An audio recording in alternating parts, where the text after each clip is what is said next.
Sales with value के 13वें अंक में आप सबका स्वागत है। तो चलिए सीधा मुद्दे पर आते हैं। कभी ऐसा महसूस हुआ है कि आपने अपनी तरफ से सब कुछ बिल्कुल सही कहा, सारे पॉइंट्स कवर किए, लेकिन फिर भी सामने वाले का जवाब आता है नहीं? तो आज ना हम इसी ना के पीछे की वजह को समझने वाले हैं और जानेंगे कि कैसे हमारे बात करने के तरीके में एक छोटा सा बदलाव नतीजों में जमीन आसमान का फर्क ला सकता है।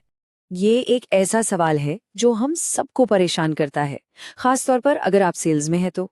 प्रोडक्ट शानदार है, कीमत भी सही है, आपने एक एक करके सारे फायदे भी गिना दिए, फिर भी जवाब मिलता है नहीं चाहिए। आखिर ये पहेली है क्या? तो इस क्यों का जवाब ना एक कहानी में छिपा है।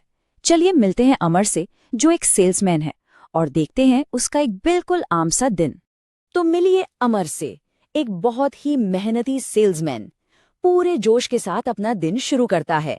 दिमाग में बस एक ही बात है, आज तो टारगेट पूरा करना ही है। वो अपनी पहली दुकान में दाखिल होता है, पूरे आत्मविश्वास के साथ। वो दुकानदार को अपने नए प्रोडक्ट के बारे में बताता है।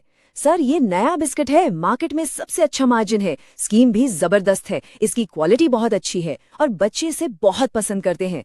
एकदम एक ही सांस में सब कुछ। उसे लगता है बस ज्यादा से ज्यादा जानकारी दे दो, ऑर्डर पक्का। लेकिन दुकानदार, वो तो अपने काम में लगा है, मुश्किल से उसकी तरफ देख पाता है और बस बिना ज्यादा सोचे समझे कह देता है, नहीं भाई अभी नहीं चाहिए, बाद में देखेंगे। और नतीजा वही पुराना, एक और ना। अमर को बस निराशा हाथ लगती है। वो सोचता रहता है, यार गलती हुई तो हुई कहाँ, मैंने तो अपना काम पूरी ईमानदारी से किया था। लेकिन जरा सोचिए, क्या हो अगर प्रॉब्लम ये है ही नहीं कि क्या बोला गया, बल्कि ये है कि कैसे बोला गया। और यहीं से कहानी में एक नया मोड़ आता है, तरीके की ताकत। इस एक लाइन में बहुत गहरा राज छिपा है। शब्द वही है, प्रोडक्ट भी वही है, लेकिन जब आप उसे कहने का तरीका बदलते हैं तो सामने वाले पर उसका असर और आखिरी नतीजा दोनों ही बदल जाते हैं। तो सवाल ये है कि वो सही तरीका है क्या? इसे हम 3 बहुत ही सिंपल सुनहरे नियमों में तोड़कर समझते हैं, जिन्हें कोई भी आज से ही अपना सकता है। तो ये 3 नियम हैं। 1, धीरे बोलो। 2, मुस्कुराकर बोलो। और 3, ठहर ठहर कर बोलो। सुनने में तो बड़े सिंपल लग रहे हैं, है ना? लेकिन इनका असर कमाल का है। चलिए एक एक करके इनकी पावर को समझते हैं। तो पहला नियम है धीरे बोलो। देखिए, जब हम बहुत तेजी में बोलते हैं ना, तो ऐसा लगता है जैसे हम घबराए हुए हैं या बस अपना सामान बेचकर भागना चाहते हैं। लेकिन जब आप आराम से धीरे धीरे बात करते हैं ना, तो आपकी आवाज में एक वजन आता है, एक कॉन्फिडेंस झलकता है। इससे सामने वाले को आपकी बात साफ समझ आती है और आप पर भरोसा बढ़ता है। नियम नंबर 2, मुस्कुराकर बोलो।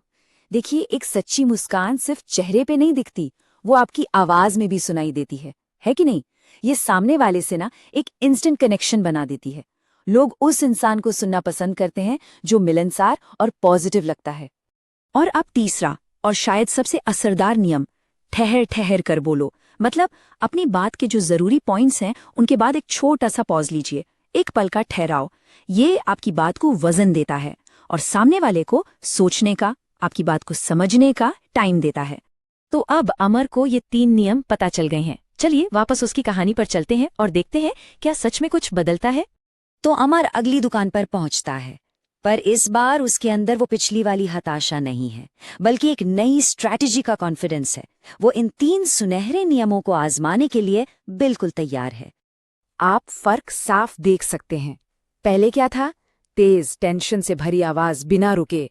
और अब वो धीमा है, चेहरे पर हल्की सी मुस्कान है और वो अपनी बात में सही जगह पर रुक रहा है। और इस बार कुछ अलग होता है। वो दुकानदार जो अपने काम में लगा हुआ था, वो अपना काम छोड़कर अब ध्यान से अमर की बात सुन रहा है। अमर की शांत आवाज और आत्मविश्वास ने उसका ध्यान खींच लिया है। अमर अपनी बात खत्म करता है, कुछ पल की खामोशी छा जाती है और फिर दुकानदार कहता है, ठीक है, बात तो सही लग रही है आपकी, एक कार्टन भेज दो। देखा, शब्द वही थे, प्रोडक्ट भी वही, बस तरीका बदला और नतीजा बदल गया। तो चलिए आज के इस पूरी बातचीत से जो 3 सबसे जरूरी बातें हैं, उन्हें फटाफट से दोहरा लेते हैं। पहली, अपनी बात करने की स्पीड को थोड़ा धीमा करें।